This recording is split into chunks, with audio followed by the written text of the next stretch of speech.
200% जीत है ना।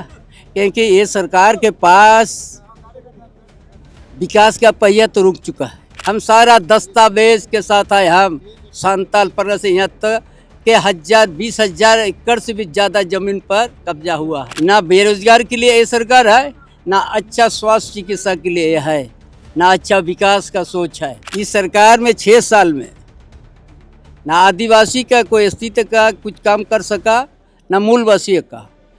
ऊपर से आदिवासी का जमीन के ऊपर में जबरन कब्जा कर रही है सरकार। जहां आदिवासी बहुल क्षेत्र में मैया योजना मुस्लिम परिवार ले रही है, वो भी 1-2 नहीं 174, और वहां का आदिवासी महिला को नहीं मिल रहा है। वृद्धा पेंशन रुक गया।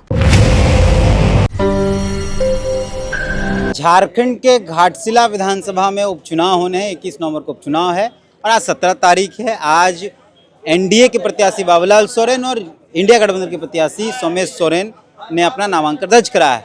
फिलहाल हम लोग जिस जगह पर हैं, ये एनडीए के प्रत्याशी जो हैं बाबूलाल सोरेन की सभा का एक स्टेज है। नामांकन के बाद यहाँ सभा को संबोधित किया गया है। तमाम नेता थे, बाबूलाल मरांडी, आदित्य साहू और तमाम कई बड़े बड़े भाजपा के एनडीए के नेता थे। और इस मंच से चंपई सोरेन ने झारखंड की सरकार को घेरा, बांग्लादेशी घुसपैठ के मसले पर और बाकायदा नगरी वाले मसले पर। उन्होंने जनता से निवेदन किया है कि वो इस बार बदलाव करे, घाटशिला में बाबूलाल सोरेन को दे। हमने चंपई सोरेन से बात की है और उस बातचीत के दौरान उन्होंने कहा वो सुनिए। कोल्हान टाइगर क्या इस बार करिश्मा करने जा रहा है? 200% जीत है ना। क्योंकि ये सरकार के पास विकास का पहिया तो रुक चुका है।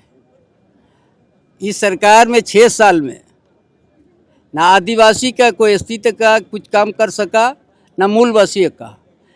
ऊपर से आदिवासी का जमीन के ऊपर में जबरन कब्जा कर रही है सरकार, जो हमने नगरी में छुड़ा दिया। इसीलिए यह आदिवासी हिते में इसका एक शब्द नहीं है बोलने का। जब ऐसा कानून नहीं लागू कर सका, जनजाति भाषा को पढ़ाई नहीं कर सका, जो हम शुरू कर दिया था कैबिनेट में पास करके, मास्टर बहाली करने का भी हम आदेश कर चुका था। ये तो सारा चीज़ ड्रॉप कर दिया। ये सिर्फ एक बोलते हैं बांग्लादेशी नहीं है। हम सारा दस्तावेज के साथ आए। हम संताल पर से यहाँ तक के 20,000 एकड़ से भी ज़्यादा जमीन पर कब्जा हुआ है। घाटशिला में भी आया है, यहाँ भी हुआ है आदिवासी का जमीन।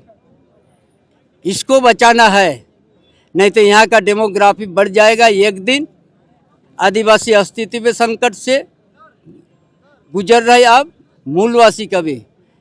ना बेरोजगार के लिए ये सरकार है, ना अच्छा स्वास्थ्य चिकित्सा के लिए है, ना अच्छा विकास का सोच है। इसलिए हर मामले में फेल है।